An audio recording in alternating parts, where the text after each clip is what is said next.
নয়ন নামে এ যুবক বরিশাল থেকে জাতীয় বার্ন ও প্লাস্টিক সার্জারি ইনস্টিটিউটে এসেছেন রক্ত দিতে। মানবিক তাগিদ থেকে হাসপাতালের বুথে নাম লিখিয়ে যাচ্ছেন, যদি আহতদের সহযোগিতা দিতে পারেন।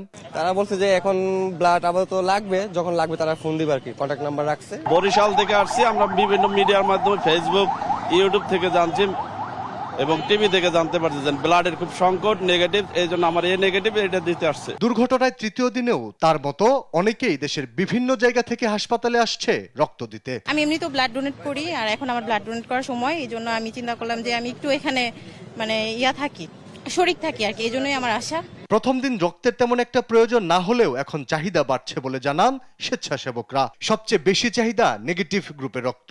এই সময়টাতে এখন হয়তো ইনফেকশন হতে পারে বা অনেকের শরীর ফুলে যাবে, জন্য হয়তো রক্তের প্রয়োজনটা বেশি হতে পারে। যেহেতু গতকাল রাত্রে 1:30টার সময় লাগছে, তো এখন আমাদের এখানে প্রচুর পরিমাণে নেগেটিভ রক্তের চাহিদাটা এখানে সবচেয়ে বেশি, এবং আমাদের এখানে প্রচুর পরিমাণে নেগেটিভ, বি নেগেটিভ, এ নেগেটিভ, এবি নেগেটিভ, তারপর ও নেগেটিভ, এই রক্তের সংগ্রহ আমাদের এখানে সবচেয়ে বেশি। এদিকে দগ্ধ রোগীর চিকিৎসায় বিশেষজ্ঞ পরামর্শ দিতে জাতীয় বার্ন ইনস্টিটিউটে এসেছেন সিঙ্গাপুর জেনারেল হাসপাতালের বিশেষজ্ঞ প্রতিনিধি দল। প্রথমে চিকিৎসকদের সঙ্গে বৈঠকের পর রোগীদের অবস্থা দেখে বাংলাদেশের চিকিৎসকদের পরামর্শ দিবেন তারা।